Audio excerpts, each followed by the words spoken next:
Of course, one of the main benefits of Brexit is to have a British government free to do what it sees fit in the national interest. And for you, the people of this country, to vote at the election to decide and cast your judgment on those decisions made. And there's now increasing talk, I've done a previous video on it, but increasing talk that Prime Minister Boris Johnson and the government are looking at what EU rules and regulations to now ditch to give the UK Brexit competitive advantage.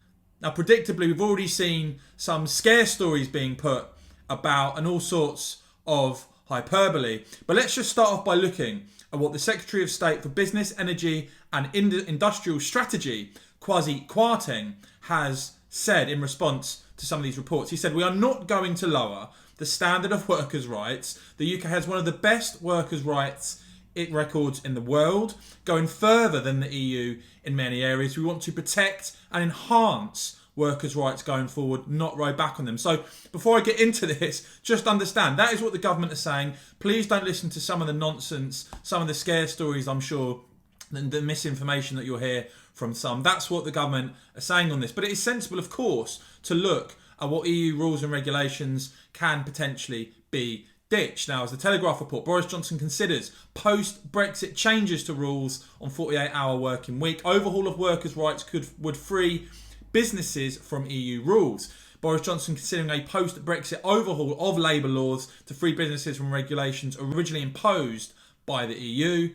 The Department for Business, Energy and Industrial Strategy has asked business leaders for their views on the ideas, which are understood to be at an early stage. Boris Johnson really recently saying that there would be big changes to regulation this year, but that the UK would not regress on workers' rights and would not send children up chimneys. Again, important to highlight, while looking sensibly at what EU rules and restrictions to ditch. Please don't listen to those seeking to scaremonger, just as they've been doing ever since 2016. As the Telegraph report, ministers believe the current laws imported from the EU law as part of the Brexit withdrawal agreement can be tweaked to benefit both businesses and workers. One possibility is to change the rule around the 48-hour working week, also known as the Working Time Directive. Another example that Telegraph understands, the options drawn up by officials include the removal of the requirement for businesses to log the daily reporting of working hours, saving firms money. A government source said officials had pulled together a list of options to reform EU-derived employment law, but that nothing had been agreed by ministers. The plans, which have been drawn up officials, have not been approved by ministers or yet put to the cabinet.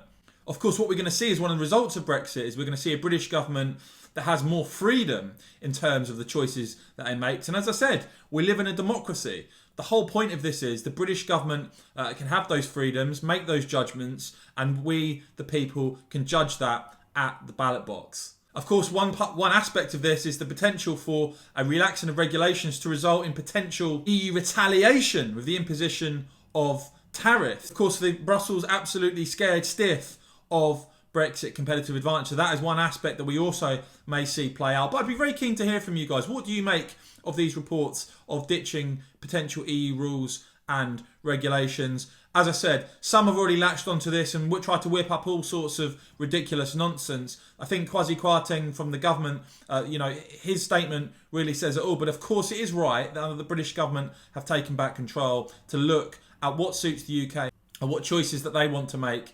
And as I said, the most important aspect of all of this, with the government having increased powers outside of the EU, is that the British people will be able to judge the decisions made at the ballot box. Let me know what you make of this, guys. And as ever, if you found this report helpful and informative, please give this video a big thumbs up. We'd really appreciate that. And of course, you can support my work by hitting the join button. We'd really appreciate your support. And of course, guys, as ever, thanks so much for watching.